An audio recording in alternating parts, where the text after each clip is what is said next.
Hello everyone, welcome to the study hub. I hope आप सब अच्छे से होंगे। इंडियन पॉलिटी के अंदर हम कॉन्स्टिट्यूशन पढ़ रहे हैं। पहला टॉपिक है सिलेबस के अंदर, जहां पर हम JKP Jammu Kashmir police sub inspector के सिलेबस को कवर कर रहे हैं। तो कल हमने ओवरऑल देखा था कॉन्स्टिट्यूशन होता क्या है, एक ब्रॉडर सेंस में जर्नल व्यू लिया था कॉन्स्टिट्यूशन का। आज हम देखेंगे पर्टिकुलरली हमारा इंडिया का कॉन्स्टिट्यूशन कैसा है, उसके अंदर क्या क्या चीज़ें हैं। ओके। तो कॉन्स्टिट्यूशन की डेफिनेशन क्या थी भाई? ये basic rule book of the country है। किसी भी कंट्री को कैसे रन करना है, कैसे गवर्न करना है, कैसे चलाना है उस कंट्री को, ये उस कंट्री का कॉन्स्टिट्यूशन डिसाइड करेगा। हमारा कॉन्स्टिट्यूशन, हमारा संविधान कैसा है, उसके अंदर क्या क्या चीज़ें हैं, वो चीज़ें आज हम देखेंगे। पहली बात, इंडिया का कॉन्स्टिट्यूशन क्या है? रिटन कॉन्स्टिट्यूशन है, यानी कि ये कोडिफाइड है। कल हमने रिटन अनरिटन में डिफरेंस किया था। तो हमारा कॉन्स्टिट्यूशन रिटन है, यानी कि कोडिफाइड है, कंपाइल्ड एक सिंगल डॉक्यूमेंट के अंदर, एक सिंगल बुक के अंदर। लॉन्गेस्ट कॉन्स्टिट्यूशन है, ये फैक्ट तो आपको मालूम ही होगा कि भाई लॉन्गेस्ट कॉन्स्टिट्यूशन, दुनिया के जितने भी कानून हैं उनमें सबसे बड़ा कानून हमारा है। ओके। रिटन कॉन्स्टिट्यूशन की लिस्ट के अंदर डेमोक्रेटिक फॉर्म ऑफ गवर्नमेंट है हमारे यहाँ, यानी कि यहाँ पर क्या होता है, इलेक्शन होता है। इलेक्शन होता है, लोग वोट करते हैं और वो सरकार बनाते हैं, इसका ये मतलब है। ओके। तो इसलिए अल्टीमेट पावर किसके पास होगी? अल्टीमेट पावर लोगों के पास होगी, सॉवरेनिटी ऑफ द पीपल। यानी असली पावर किसके पास है? लोगों के पास है। लोग एक्चुअल सॉवरन है यहाँ पे। ओके। सॉवरेनिटी का एक और मतलब है, देखो यहाँ पे तो पावर से मतलब है ना कि लोगों के पास पावर है, यहाँ पर इसका ये मतलब आ जाएगा। थोड़ा सॉवरन में समझाता हूँ, सॉवरन का मतलब क्या होता है, ध्यान से सुनना। एक कंट्री को हम सॉवरन तब कहते हैं जब वो, उसके ऊपर किसी भी किस्म का प्रेशर नहीं होगा, कोई एक्सटर्नल प्रेशर नहीं होगा कि आपको अपने डिसीजंस कैसे लेने हैं। एक टाइम पे कॉलोनीज हुआ करती थी। कॉलोनीज में क्या होता था, जैसे मान लो अमेरिका के अंदर कॉलोनीज थी, इंग्लैंड ने बनाई कॉलोनी। जब आप, अगर आपने अमेरिकन रिवॉल्यूशन पढ़ा होगा, थोड़ा सा आइडिया दूंगा वहां पर ताकि आपको ये सॉवरेनिटी का मतलब समझ आ जाए। ओके। देखो, अमेरिका के अंदर इंग्लैंड ने कॉलोनीज बनाई, कॉलोनी का मतलब कोई एरिया। ओके। वहां पर उन कॉलोनीज में क्या थी, उनके पास अपनी लेजिस्लेचर थी, अपनी एग्जेक्टिव बॉडी थी उनके पास। लेकिन जो मेजर डिसीजंस थे वो कौन लेते थे? वो ब्रिटिश गवर्नमेंट लिया करती थी, लंदन में बैठती थी, वो लेती थी और वही उनकी पॉलिसीज को फ्रेम किया करती थी। आई बात समझ? तो एक्सटर्नल प्रेशर था उनके ऊपर। ये बात समझ आई? इंडिया की अगर हम बात करें, इंडिया में तो सॉवरेनिटी नाम की कोई चीज़ ही नहीं थी वहाँ पर, तो फिर भी उनके पास अपना लेजिस्लेचर था, अपनी एग्जीक्यूटिव बॉडी थी। यहाँ पर इंडिया में तो वैसा बिल्कुल भी नहीं था, इसलिए मैंने इंडिया की एग्जांपल नहीं दी, यहाँ से आपको अच्छे से समझ नहीं आता। वो समझ आई एग्जांपल? तो वो सॉवरन नहीं थे। अब मैं आज की बात करता हूँ इंडिया की। इंडिया इंडिपेंडेंट हुआ, आज़ाद हुआ, अपनी सरकार हमने बनाई। आज़ाद होने का मतलब ये है कि इंडिया अब सॉवरन हो गया। सॉवरन होने का मतलब ये है कि अब इंडिया के ऊपर किसी भी किस्म का एक्सटर्नल प्रेशर नहीं है।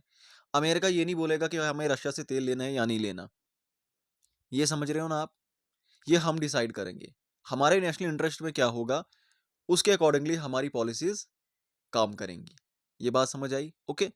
तो सीए को हम इंप्लीमेंट करें या नहीं करें, ये पाकिस्तान हमें नहीं बोलेगा। आई बात समझ? तो ये क्या है, क्योंकि हम सॉवरन है, किसी का कंट्रोल नहीं है हम पे, किसी का प्रेशर नहीं है हम पे। ये सॉवरेनिटी का मतलब होता है। कहानी क्लियर?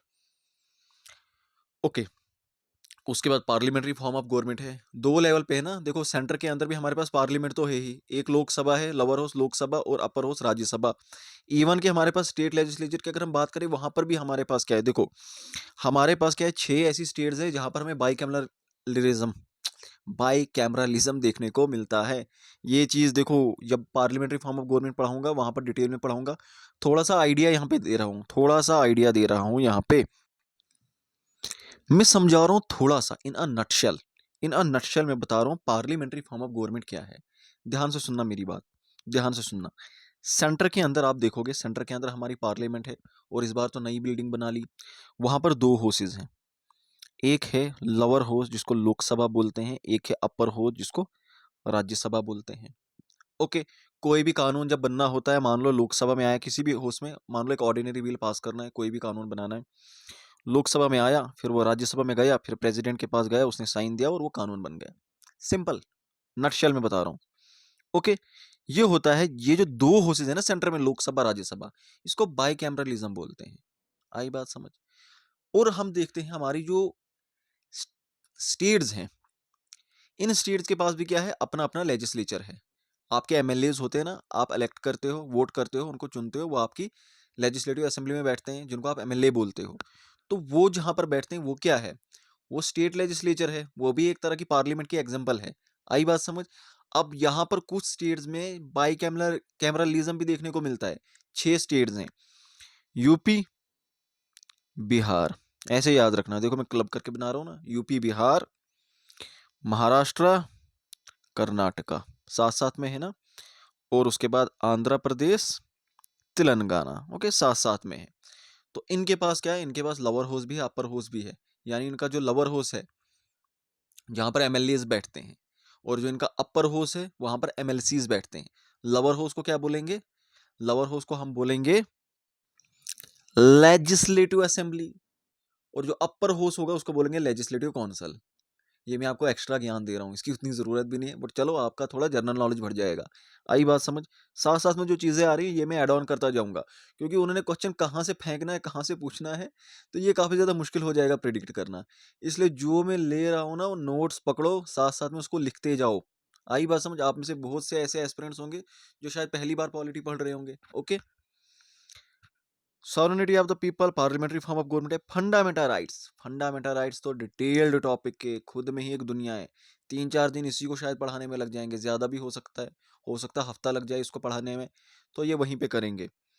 फंडामेंटल ड्यूटीज़ ये भी अलग से टॉपिक है। डायरेक्टिव प्रिंसिपल्स यहाँ पे समझ नहीं आएगा, ये भी टॉपिक अलग से है, पढ़ेंगे आगे।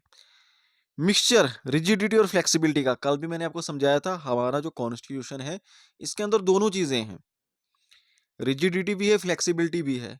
यानी कुछ ऐसे कॉन्स्टिट्यूशनल प्रोविजंस है जिनको अमेंड करना बहुत मुश्किल है, बहुत बड़ी मेजोरिटी की, स्पेशल मेजोरिटी की जरूरत पड़ती है। लेकिन वहीं पे कुछ ऐसे प्रोविजंस हैं, कुछ ऐसी चीजें हैं जिनको आसानी से अमेंड किया जा सकता है सिंपल मेजोरिटी से। तो यहाँ पर दोनों का मिक्सचर देखने को मिलेगा। जैसे मैंने आपको बताया था अमेरिका का कॉन्स्टिट्यूशन, वो क्या है, वो सिर्फ और सिर्फ वो रिजिड है, फ्लेक्सिबिलिटी नहीं, वहां पर उसको अमेंड करना बहुत मुश्किल है। यूके के कॉन्स्टिट्यूशन को अमेंड करना बहुत आसान है, फ्लेक्सिबिलिटी। लेकिन इंडिया में मिक्सचर है दोनों का। सिंगल सिटीजनशिप है भाई, आप एट अ टाइम या तो इंडिया के सिटीजन हो सकते हो या तो कनाडा के, दोनों के आप सिटीजन नहीं हो सकते। इवन के दूसरा इसका ये है एक और पॉइंट ऑफ व्यू, कि आप इंडिया के सिटीजन हो फिर आप किसी स्टेट के नहीं हो सकते। जैसे आपको मालूम होगा 2019 से पहले फर्स्ट वाला स्टेट जम्मू एंड कश्मीर में क्या होता था, हमारी स्टेट जम्मू एंड कश्मीर, यहाँ पे आपके पास क्या होता था, ड्यूअल सिटीजनशिप थी।